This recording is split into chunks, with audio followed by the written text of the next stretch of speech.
réponse par transition numérique. Mais nous, on va vous parler du deuxième point, qui est plutôt une opportunité pour penser ou repenser votre stratégie. Et avec pour objectif que vous repartiez avec un petit pactage de survie au niveau de la transition numérique. Donc, au niveau de l'équipe, elle a un peu changé. Alors, Emmanuel a dû partir en urgence, donc c'est Laura qui est avec nous. Bonjour. Qui est également commandant de bord, qui a à peu près la même spécialité, la spécialité qui est stratégie, mais plutôt au niveau du cash. Et moi-même. Et donc, toi-même, donc Claire Cambus, également commandant de bord, sur la partie du coup stratégie, transformation des organisations, et qui, elle, aura plutôt la casquette sur le business. Alors, et l'une et l'autre, nous sommes des consultants, vous l'avez compris, mais en fonction des spécialités, il y aura une question subsidiaire, ça faudra que vous nous donniez notre métier à la fin. Parce que nous sommes des femmes à multiples vies, et donc l'idée, c'est qu'il y ait une histoire cachée derrière chacune d'entre nous. Et donc, en fonction du discours qu'on pourra avoir, on vous laissera deviner quel a été notre parcours avant Canaveral. Voilà. Donc, on va vous parler. Donc, du coup, on va faire un tour de table. Donc, vous avez vos post-it. À distance, on verra. Est-ce qu'ils peuvent répondre au niveau du chat? Merci. Donc, avec des questions. Donc, la transition numérique, ça vous parle? On parle de quoi pour vous? Chez vous, comment ça se traduit? Donc ça, c'est plutôt positif. Et puis d'un côté négatif, du coup, ça sera sur les post-it plutôt rouges. C'est est-ce que vous avez connu des échecs ou des freins à la transition numérique? Voilà. Donc on va peut-être vous laisser quelques minutes pour réfléchir et on va récupérer et on va échanger là-dessus. En tout cas, ça sera également la base de nos échanges. À vos stylos. Alors, positif bleu, vert, rose, vert. Plus négatif. Vert. Ouais, positif vert, c'est comme le feu. Quand c'est vert, vous pouvez y aller. Quand c'est rouge, rose, c'est qu'on n'est pas gagné, quoi.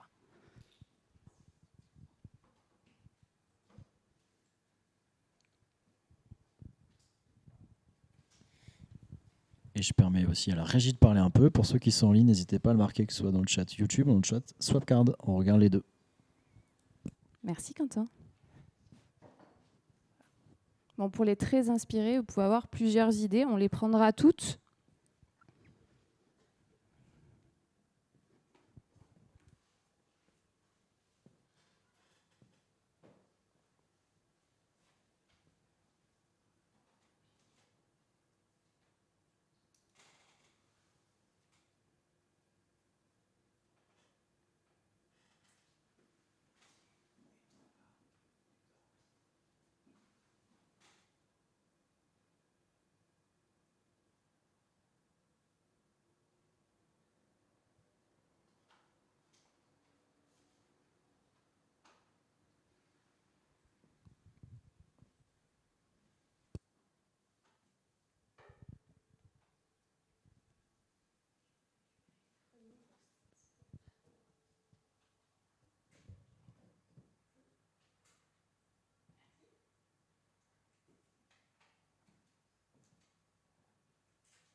Donc, a priori, à distance, vous n'êtes pas trop inspiré.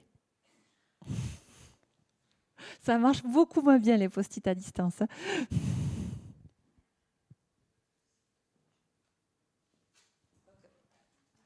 Peut-être le temps que ça en finisse le tour dans la salle, on va passer sur le slide suivant, qui est quelques chiffres, puisque je pense que ceux qui sont à distance, pour l'instant, n'ont envie ni de passer au vert ni au rouge, donc ils sont plutôt orange.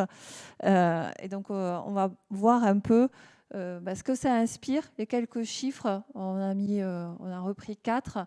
au niveau des dirigeants sur les dernières études. Donc, il y en a 78% qui pensent que le numérique est un bénéfice réel pour leur entreprise. 70% des grandes entreprises, 53% des PME sont engagées dans cette transformation. Aujourd'hui, il y a quand même 60%, ça c'est le taux d'échec des projets de transformation numérique. Et sur une étude de 1000 plutôt grandes entreprises, le coût moyen de l'échec, c'était à 400 000 €. Ça, c'était pour avoir un peu plus d'informations. Donc là, hop, je vais peut-être la récupérer. Super, merci.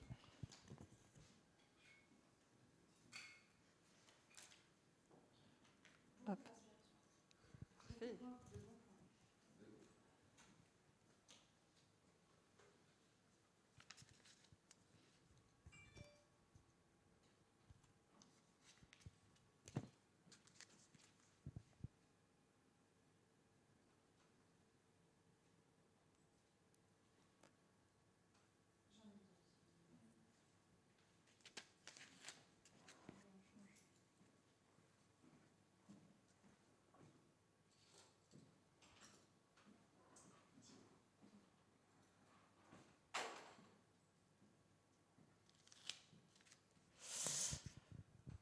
Donc, ouais, sur les bons côtés, et après on s'arrêtera plus ensemble sur justement les erreurs.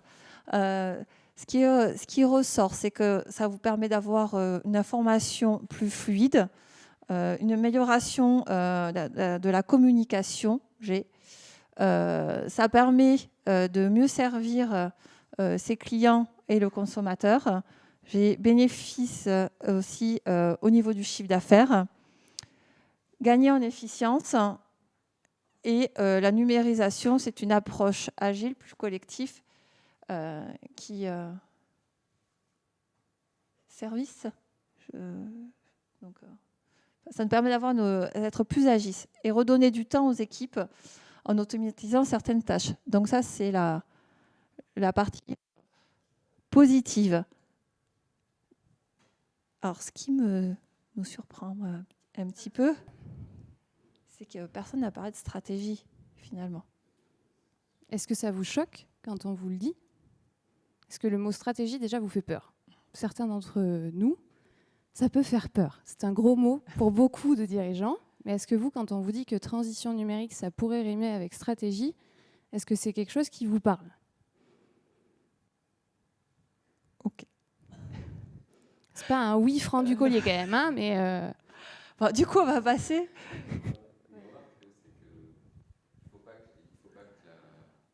Le numérique dicte la stratégie et ça doit être plutôt dans l'autre sens.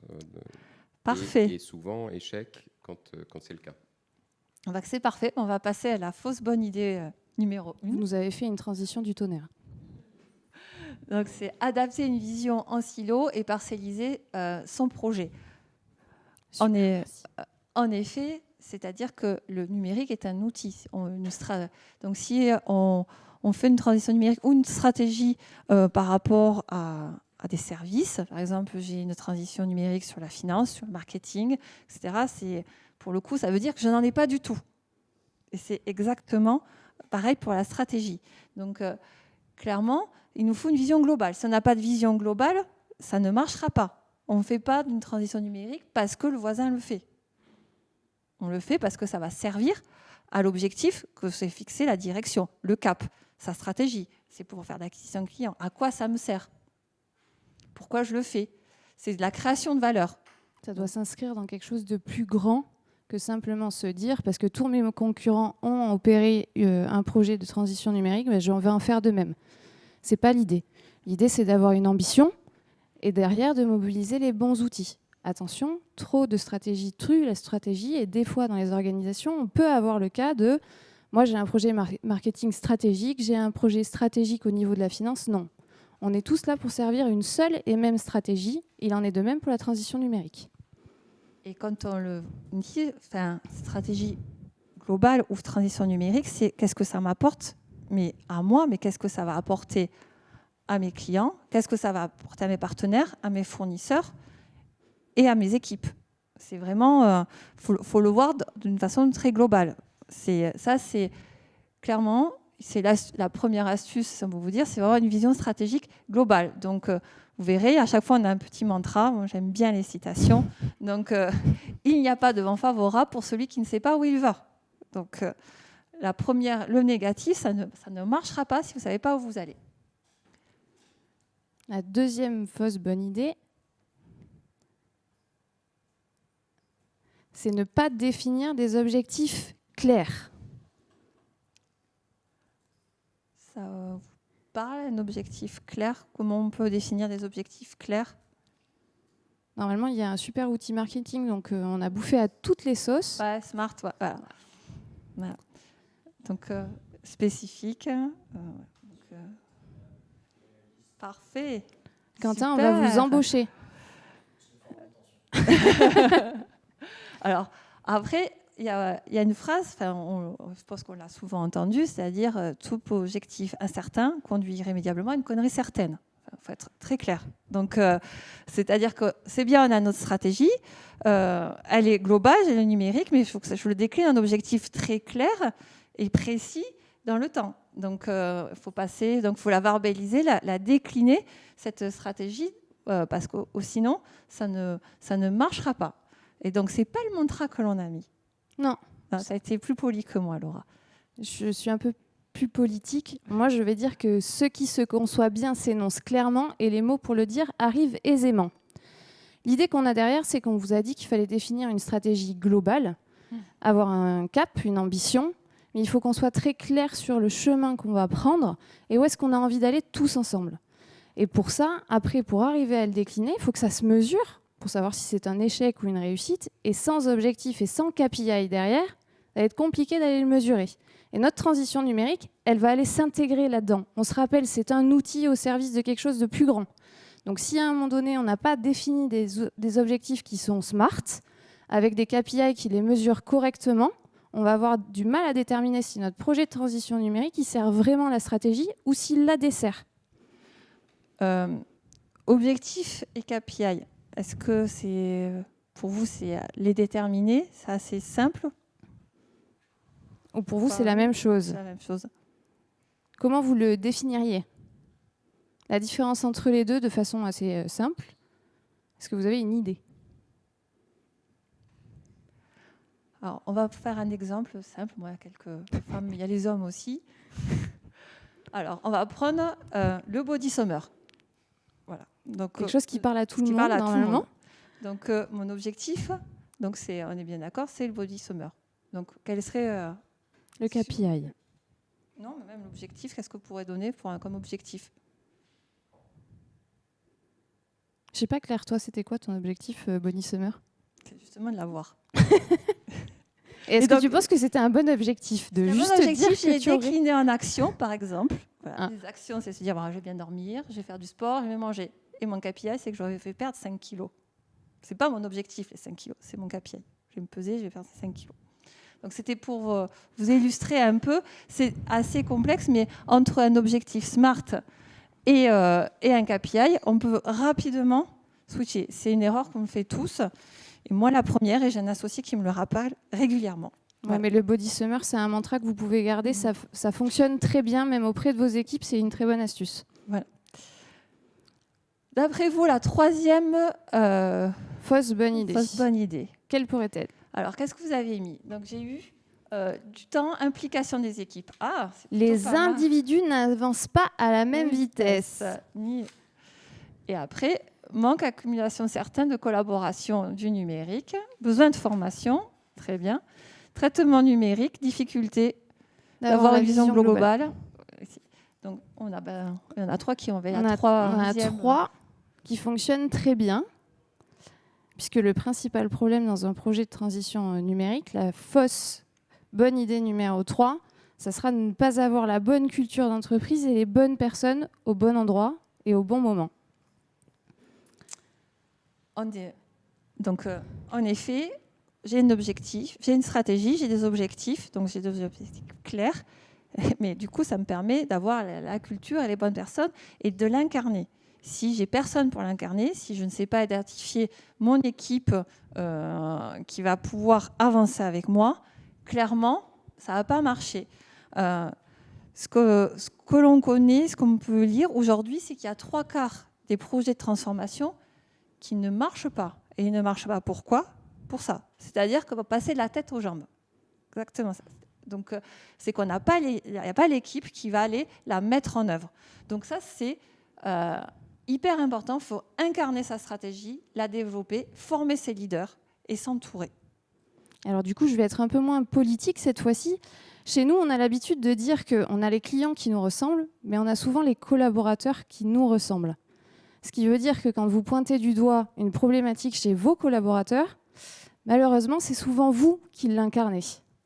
Et donc l'idée, en fait, c'est, on reprend notre fausse bonne idée numéro 1. Si vous n'avez pas une stratégie globale qui est très claire, une ambition, des valeurs que vous incarnez au quotidien, n'attendez pas que quelqu'un le fasse à votre place. Vous allez naturellement influencer vos collaborateurs à interagir dans la voie que vous le souhaiteriez. L'idée, c'est d'apporter un collectif. Si vous n'incarnez pas ce que vous voulez qu'ils incarnent, n'attendez pas d'eux qu'ils le fassent. On aura un problème de clarté du message, on aura un problème de clarté dans la posture. Donc c'est très important d'incarner sa stratégie, d'identifier et de développer des leaders qui, à leur tour, vont le faire auprès de vos propres équipes afin qu'ils aillent chercher les bonnes compétences, les bonnes personnes, au bon endroit et au bon moment. Donc là, le mantra... Alors, c'est mieux vaut incarner le changement que changer le pansement. Donc, c'est en effet, c'est essentiel. Aujourd'hui, c'est ce qu'on appelle clairement la conduite du changement. Il vous faut vos équipes avec vous, formées, qui vous accompagnent.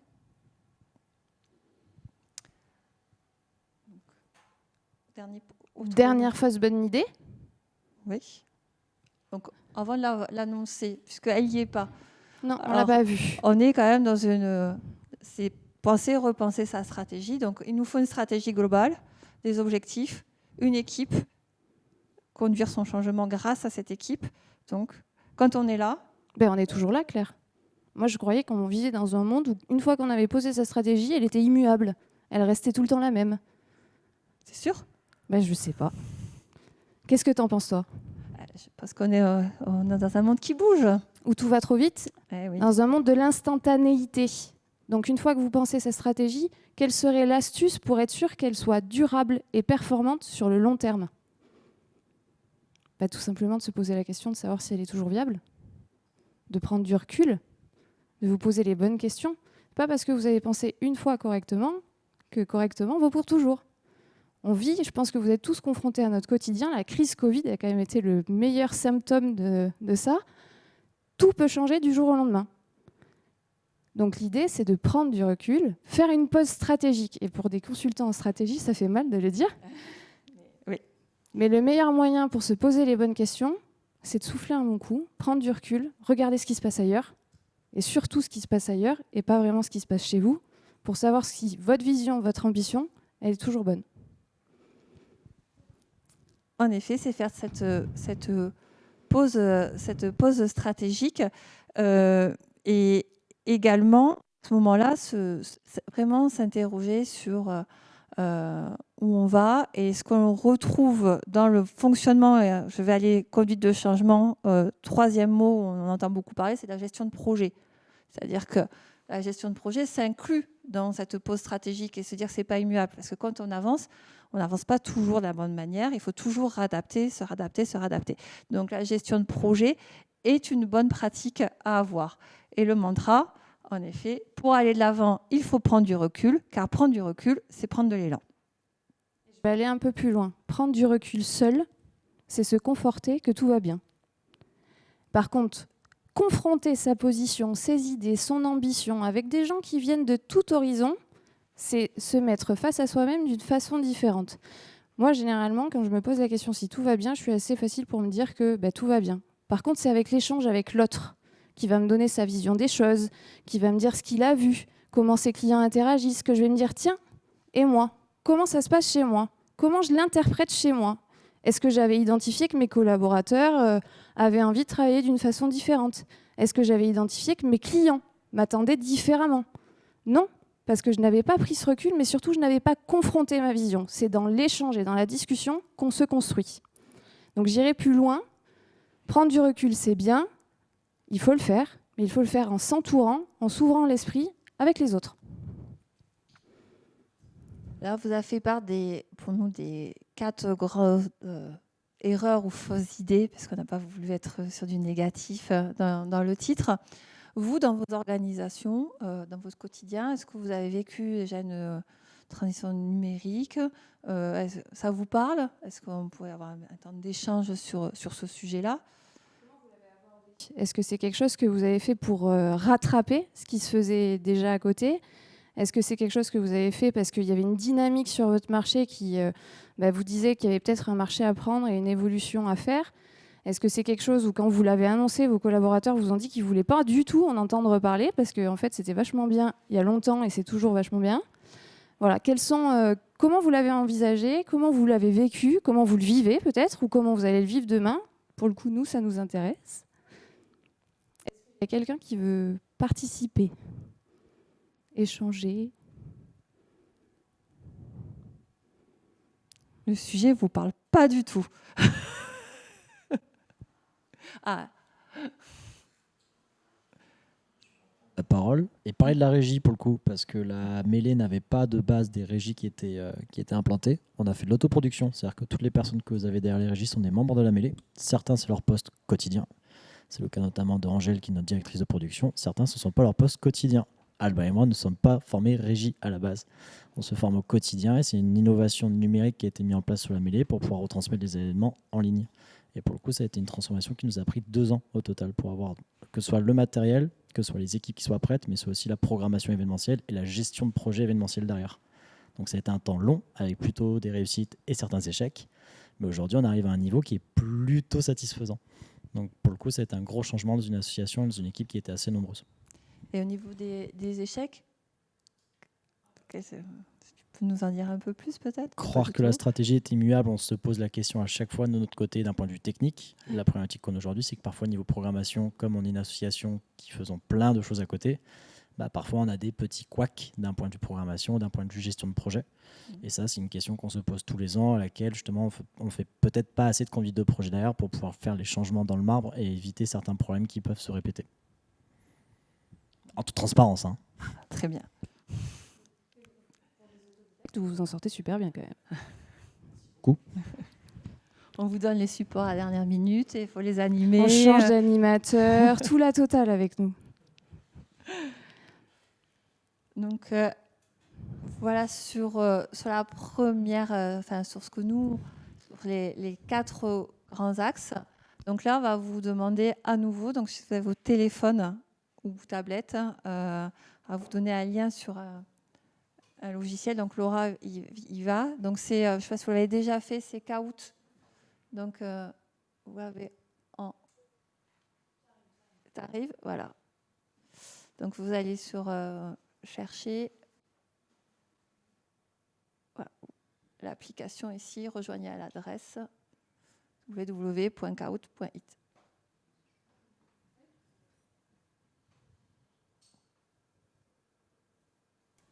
Et pareil, les gens qui sont à distance, vous pouvez jouer avec nous aussi. Celui-ci était interactif, contrairement au post-it.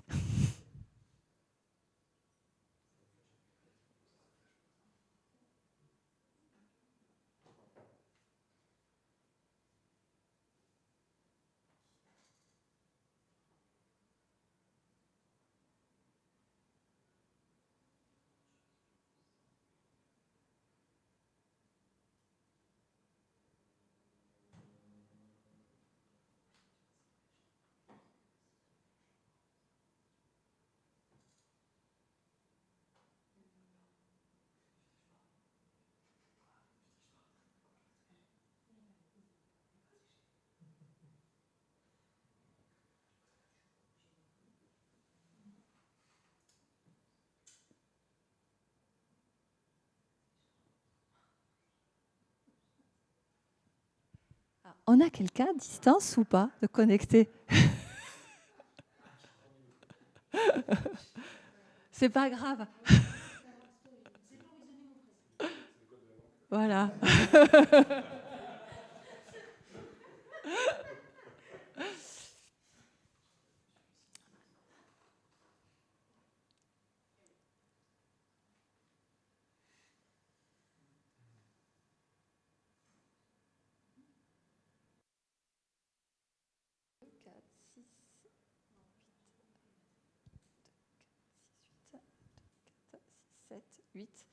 Alors, a priori, on n'a pas de joueur interactif.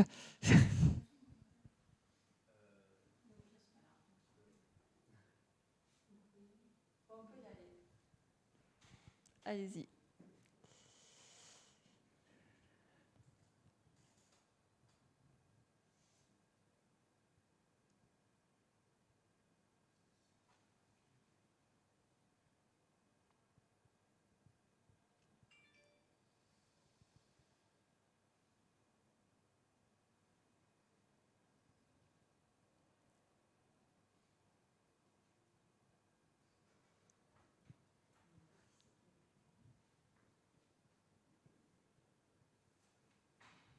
Il nous manque une réponse, a priori.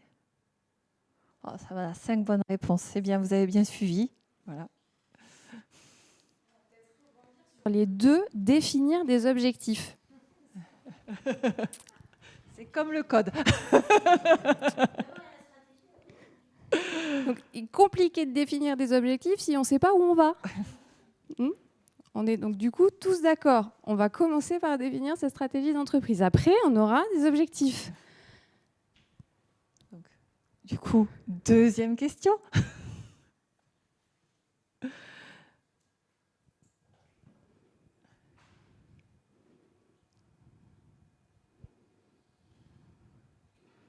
Donc pour vous aiguiller un peu, c'est un échec que vous avez tous mis. Quelque chose que vous avez tous pointé du doigt.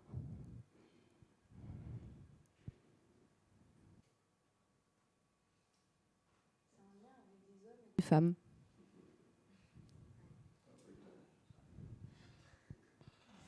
C'est former des leaders. La pierre angulaire, c'est la formation, c'est l'équipe.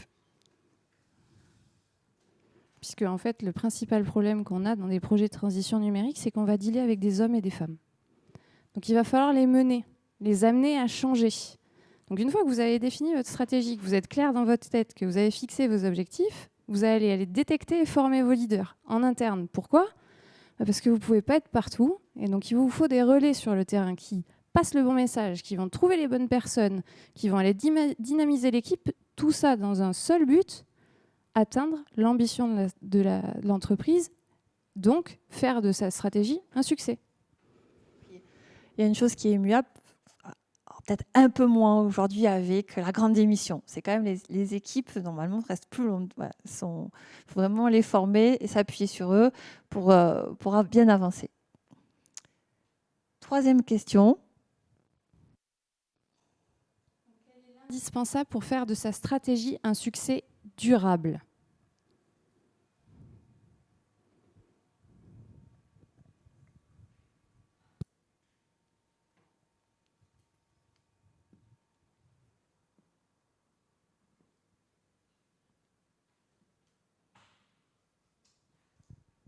Parfait. On vous l'a dit, on est consultant en stratégie et pourtant ça nous fait mal. Mais un des meilleurs conseils qu'on peut donner aux plus fins des stratèges, c'est de faire une pause stratégique. Posez-vous 30 secondes et dites-vous, posez-vous la question de savoir ce que vous faites, c'est ce que vous devriez faire, comment vous devriez le faire, est-ce que vous êtes bien aligné avec l'instant T. Il n'y a que 3 questions. Alors, voici le podium.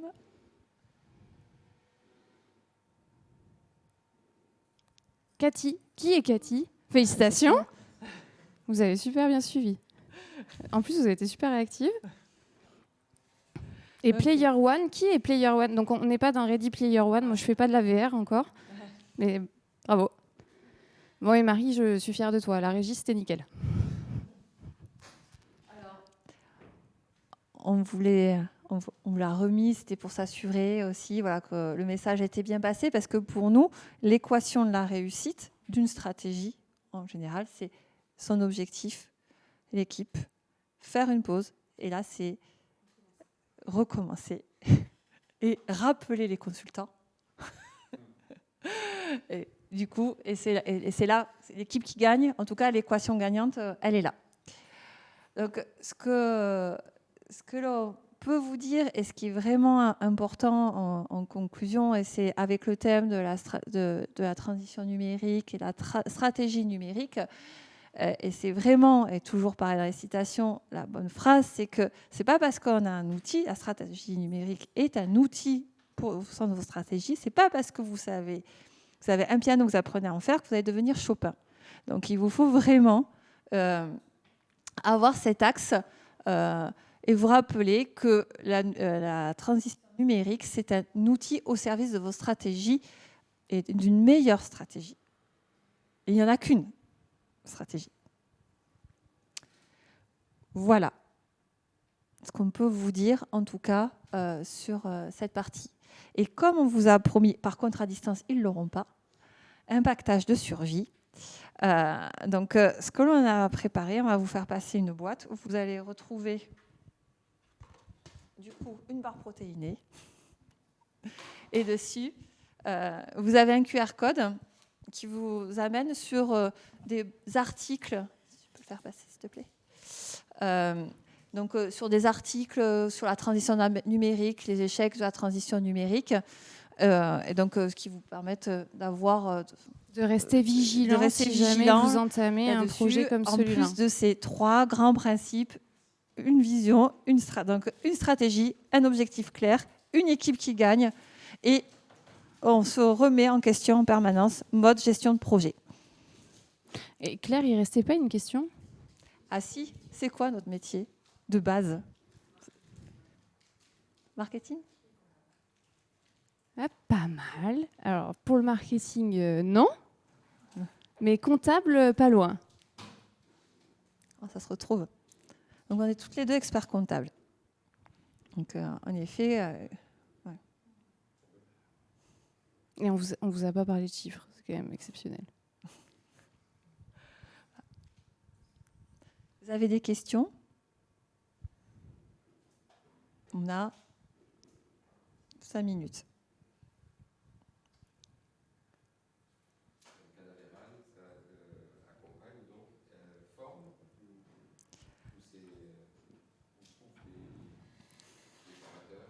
Accompagne.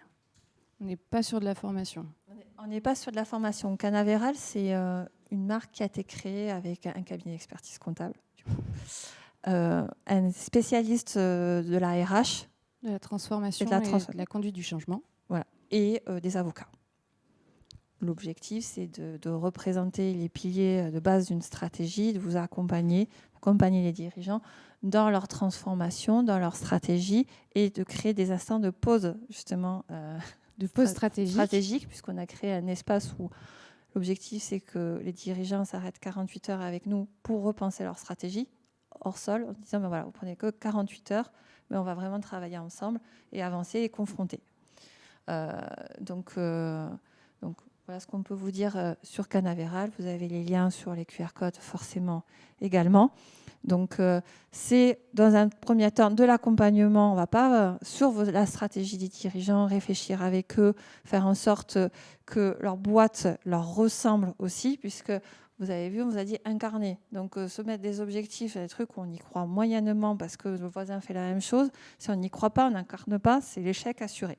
Donc, le point fort, il est là, c'est incarner, avoir une boîte qui vous ressemble, raison d'être. On en parle beaucoup aujourd'hui, la raison d'être des entreprises. Et c'est accompagner les dirigeants dans ce sens. Et après, premier point, deuxième step, avec nos métiers d'audit, finance, etc., c'est d'aider les dirigeants à ce que leur entreprise se cale à leur stratégie, à leur vision et à leur raison d'être.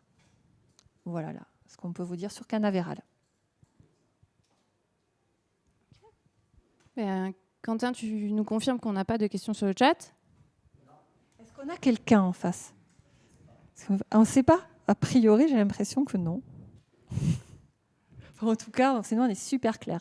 Est-ce que vous pouvez élaborer sur la pause stratégique ? Parce que dans la pause stratégique, c'est un côté, qu'en fait, vous expliquez que vous passez 2 jours avec le dirigeant. Et est-ce que vous pouvez détailler un petit peu sur quel axe vous agissez pour vous faire sortir? Déjà, on va apprendre à le connaître. Parce que, en fait, nous, pour faire de la stratégie et transformer une société, c'est un saut vers l'inconnu. Et on part du principe que si le dirigeant n'est pas prêt à faire ce saut dans l'inconnu avec nous, on va avoir du mal à être successful derrière. Donc déjà, on leur demande de prendre ce temps-là avec nous pour partir dans l'inconnu. Et eux et nous ne savons pas où est-ce qu'on part. L'idée, c'est d'abord replacer l'homme devant l'entreprise et de ne pas partir dans l'entreprise sans l'avoir connu. L'idée, c'est de savoir qu'est-ce qui vous drive, quelles sont vos valeurs, où est-ce que vous en êtes personnellement et professionnellement, quelles sont vos ambitions, quels sont vos projets à court, moyen et long terme, d'apprendre à se connaître aussi. Vous allez nous confier un peu l'avenir aussi, donc l'idée, c'est que vous nous fassiez confiance. C'est aussi juste des moments d'introspection, on a des quotidiens à 1000 à l'heure. L'idée, c'est de vous dire, il n'y a pas de souci. Ici, vous êtes dans un safe space, on prend tout en charge. C'est un moment pour vous, c'est un moment pour vous reconnecter avec vous, pour découvrir d'autres dirigeants, puisque l'idée, c'est qu'on le propose en fait à des dirigeants, entre 8 et 10 dirigeants pendant 48 heures, de partir avec nous, de nous faire confiance. Ils peuvent se découvrir, se confronter. Des fois, ils ont vécu la même chose, ou ils sont en train de vivre la même chose. Comment ils l'ont abordé, c'est ce qu'on vous disait, croiser les expériences, croiser les histoires pour s'enrichir des autres. On le propose aussi en intra, avec des comités de direction, avec leur top management, pour se réaligner, pour raconter la même histoire. Donc ça, c'est 48 heures.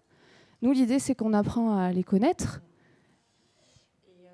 Alors, c'est 48 heures. On ne va pas complètement 48 heures. Il y a avant 4 à 6 heures de travail du dirigeant où on envoie en effet des questionnaires, des outils pour se repositionner sur sa stratégie. À se poser des questions. Voilà, c'est pourquoi je fais ça, où est-ce que je veux aller. Et après, il y a des vrais outils stratégiques assez simples où on dit positionnez-vous sur le market, sur votre marché, etc. Quels sont vos partenaires. Déjà, se reposer des questions, avoir une feuille où on réécrit les choses, des outils simples, mais qui permettent de remettre ses idées et peut-être déjà faire des premiers constats. Après, il y a ces temps d'échange où on va partir ensemble, c'est plutôt 36 heures, c'est un jour et demi, où il y a l'échange, on apprend à se connaître. Il y a aussi des moments, des petits ateliers où justement pour mettre en avant, libérer la parole ou les zones de douleur.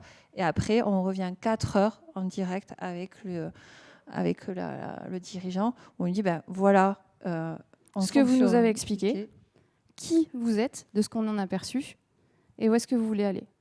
On pose le diag, et après, à lui de nous dire s'il veut qu'on mette et qu'on aligne les 3 personnes qu'il est, sa boîte, lui, et ce qu'il projette. Et après, on l'accompagne sur le déploiement et sur la réalisation de son ambition. Voilà, pour être un peu plus détaillé sur la pause stratégique, qui est une grande petite pause. D'autres questions? Il est 44, donc... Trop forte. En tout cas, merci à tous d'avoir joué le jeu aussi. On vous souhaite une bonne fin d'événement, une bonne fin de journée. Et merci beaucoup la Mêlée pour toute l'organisation qu'il y a derrière. Merci la régie. Merci et bonne journée. Au revoir.